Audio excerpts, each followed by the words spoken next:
सूचना केवल हमारे विचार हैं, वित्तीय सलाह नहीं। निर्णय लेने से पहले खुद शोध करें। किसी भी लाभ या हानि के लिए हम उत्तरदायी नहीं हैं।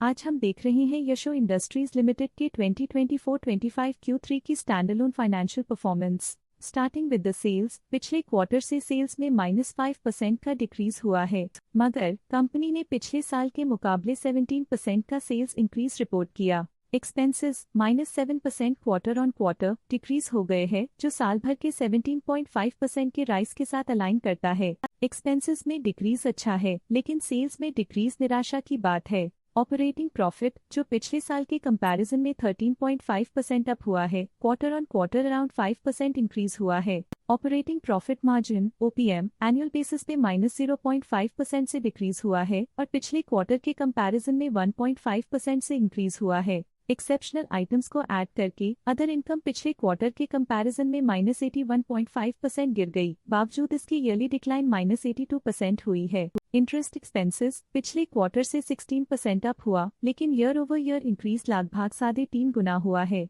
डिप्रिशिएशन कॉस्ट्स में 5% का क्लाइम देखने को मिला और ईयरली बेसिस पे लगभग 2 गुना का इंक्रीज देखा गया। Profit before tax annually -110.5% decrease हुआ, लेकिन प्रोसीडिंग क्वार्टर से -183% डिक्रीज हुआ है। इस साल कंपनी ने 25% टैक्स पे किया और क्वार्टरली कंपनी ने -54% टैक्स पे किया है। नेट प्रॉफिट ने ईयर ऑन ईयर -106.5% का डिक्लाइन दिखाया, लेकिन लास्ट क्वार्टर से -146% का कंट्रैक्शन हुआ है। इस क्वार्टर के दौरान कंपनी का परफॉर्मेंस इतना अच्छा नहीं रहा। नेगेटिव नेट प्रॉफिट लॉसेस को इंडिकेट करता है। वहीं अगर एनुअल एनालिसिस की बात करें तो साल के दौरान कंपनी का परफॉर्मेंस अच्छा नहीं रहा। नेगेटिव नेट प्रॉफिट का मतलब है कि कंपनी प्रॉफिट के कंपैरिजन में नुकसान उठा रही है। अर्निंग्स पर शेयर (EPS) में ईयरली -106.5% का डिक्रीज देखा गया, लेकिन क्वार्टरली में लगभग 1.5 गुना की गिरावट भी नजर आई। इस क्वार्टर में कंपनी का EPS इतना अच्छा नहीं रहा। नेगेटिव प्रॉफिट कमजोर एफिशिएंसी को दिखाता है। यशो इंडस्ट्रीज लिमिटेड के फाइनेंशियल स्नैपशॉट को रिव्यू करते हुए कुछ मुख्य ट्रेंड्स सामने आए हैं, जो कंपनी की परफॉर्मेंस पे रोशनी डालते हैं। दिसंबर 2021 से दिसंबर 2024 तक यशो इंडस्ट्रीज लिमिटेड की फाइनेंशियल जर्नी में सबसे पहले बात करते हैं सेल्स की। इस साल सेल्स में 16.5% की वृद्धि हुई है और पिछले 4 सालों में 23% की वृद्धि हुई है, जो एक निरंतर अपवर्ड ट्रेंड को दर्शाता है। पिछले साल की गिरावट के बाद इस साल सेल्स फिर से बढ़ना शुरू हुई है, जो सफल रिकवरी स्ट्रैटेजी को दर्शाता है। अब बात करते हैं एक्सपेंसेस की। इस साल एक्सपेंसेस 24% बढ़े हैं और 4 सालों में 29.5% का इजाफा हुआ है। इस साल हालांकि एक्सपेंसेस सेल्स से थोड़ा ज्यादा बढ़े हैं, मगर ग्रोथ रेट्स का करीब होना स्टेडी ऑपरेशनल कॉस्ट को दर्शाता है। चैलेंजेस से गुजरते हुए ऑपरेटिंग प्रॉफिट ने इस साल -22% की डाउनटर्न देखी, जो एक ट्रेंड को कंटिन्यू करता है, पिछले 4 सालों में -13% की डिक्लाइन के साथ।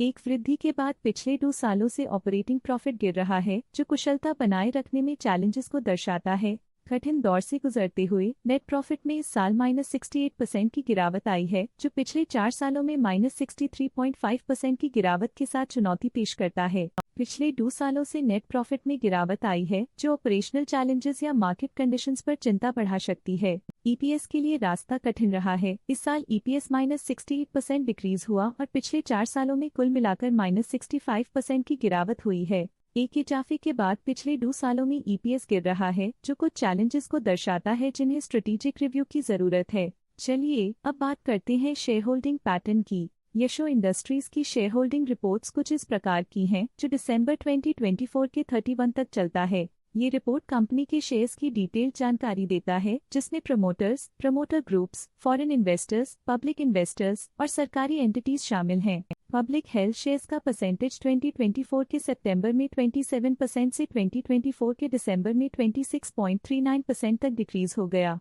इस डिक्रीज से साफ है कि इस टाइम पीरियड में कंपनी में पब्लिक का हिस्सा डिक्रीज हुआ है। जब कंपनी के शेयर्स का अधिकतम हिस्सा प्रमोटर्स, FII, DII या गवर्नमेंट के पास होता है, तब ये माना जाता है कि कंपनी मजबूत हाथों में है, जो स्थिरता और मजबूत समर्थन को दर्शाता है और इस मार्केट की स्थिरता बनी रहती है। DII डोमेस्टिक इंस्टीट्यूशनल इन्वेस्टर्स ने अपना शेयर होल्डिंग सितंबर 2024 में 0.09% से दिसंबर 2024 में 0.28% तक इंक्रीज किया। ये बताता है कि डोमेस्टिक इंस्टीट्यूशंस ने कंपनी में अपना इंटरेस्ट 0.19% तक इंक्रीज किया है। FII, फॉरेन इंस्टीट्यूशनल इन्वेस्टर्स ने अपना शेयर होल्डिंग सितंबर 2024 में 0.99% से दिसंबर 2024 में 1.41% तक इंक्रीज किया। ये बताता है कि फॉरेन इंस्टीट्यूशंस ने कंपनी में अपना इंटरेस्ट 0.42% तक इंक्रीज किया है।